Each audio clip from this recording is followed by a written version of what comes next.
मैंने मिथिला को दुल्हन की तरह तो सजा दिया, लेकिन आज मैं अपनी बेटी को दुल्हन और हमारे दाई और हमारी कुर्सी में शोभामान हो रहे सम्माननीय हमारे कृष्णचंद्र वाजपेयी बनारसी वाले, उनकी ओर से 21 मुद्राओं से हमारे जनक जी का सम्मान किया गया। साध हुआ। तभी तो कहना पड़ रहा है कि भाग्य के खेल कैसे अरे निराले रहे।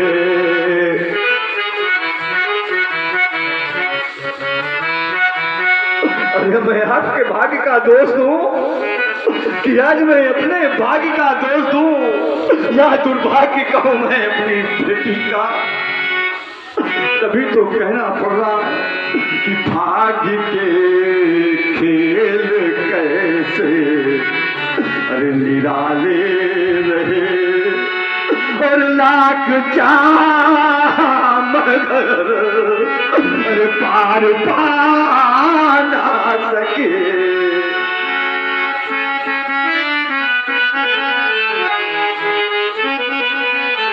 और लाख चाह मगर पार पा ना सके।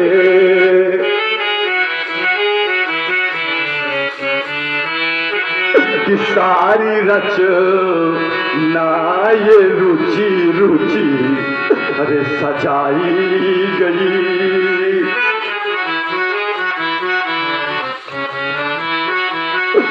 एक दुल्हन सी मिथिला सजाई गई,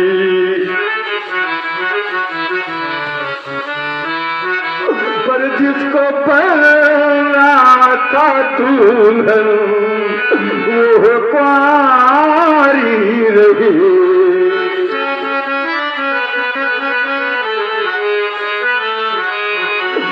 मांग दूर सिया के भरा ना सके।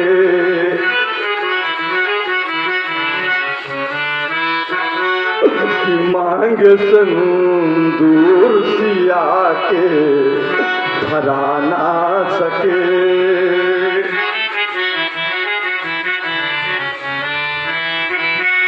अरे देख लियो मैंने आपकी शक्ति और वो देख लिया मैंने आपका साहस और देख लिया मैंने आपका पराक्रम।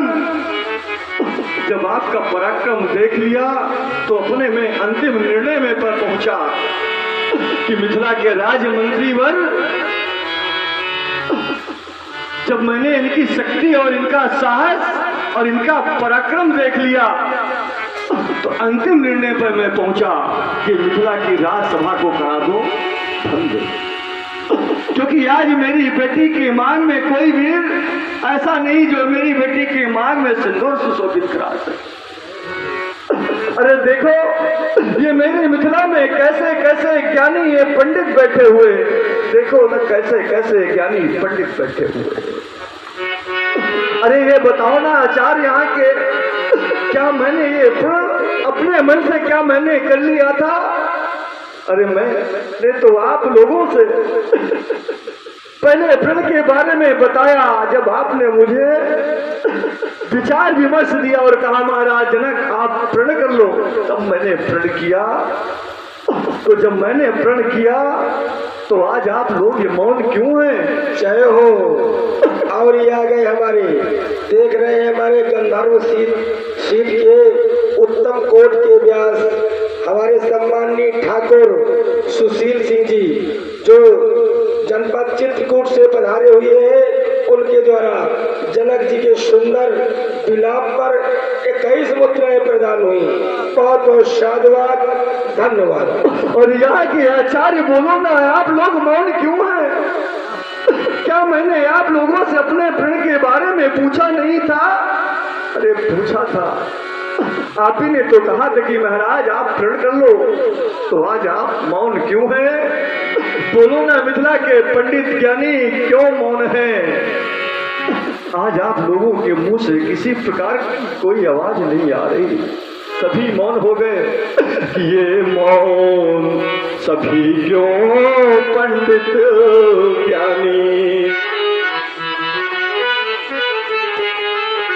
किए मौन सभी क्यों पंडित ज्ञानी, और किसे सुनाऊं करूं कहानी, और जाने सीता का क्या होगा,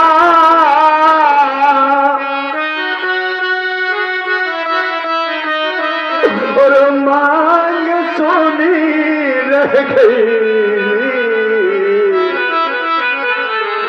ये मौन सभी क्यों पंडित ज्ञानी,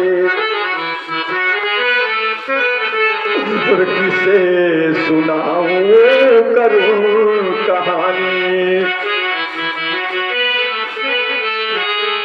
अरे बैठी हुए मेरे नेपालों, आजकल समाज में प्रायः एक ही बात को देखने को मिल रही है।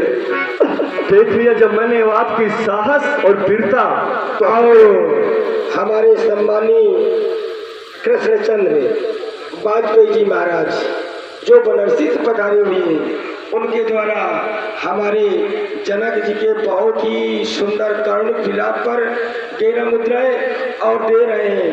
हमारे व्यास जी के द्वारा कानून रथ की बहुत ही सुंदर संगत हो रही है। उनके द्वारा हमारे शास्त्री जी के द्वारा 11 मुद्राएं व्यास जी के लिए भी जो बनारसी वाले पधारे हुए हैं, और साथ ही हमारे सम्मानी राजू सोनी जी जो हरिरामपुर निवासी हैं, उनकी ओर से कमेटी के लिए 101 मुद्राएं। बहुत बहुत साधुवाद। और आजकल समाज में प्रायः देखने को मिल रहा है, समाज में बड़ी एक विडंबना है कि हर व्यक्ति के मन में होता है कि हे परमात्मा, देना तो हमें बेटा देना, लेकिन बेटी ना देना, अगर देना तो बेटा देना, लेकिन बेटी ना देना। और हमारे सम्मानी भूतपूर्व महेश प्रधान जी, हमारे महेश प्रधान जी की ओर से 21 मुद्राएं सुंदर विलाप साधुवाद। और हर व्यक्ति यही उम्मीद करता है कि बेटा देना।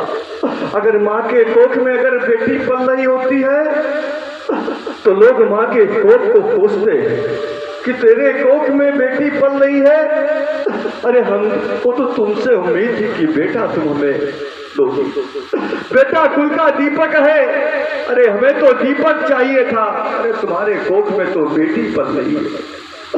और जिस माँ के कोख से बेटी पैदा हो जाती है, उस मैया को लोग इतने कोसते हैं, घर वाले यही कहते हैं कि हमें तो उम्मीद बेटी की थी, बेटे की थी, तुमने बेटी दिया।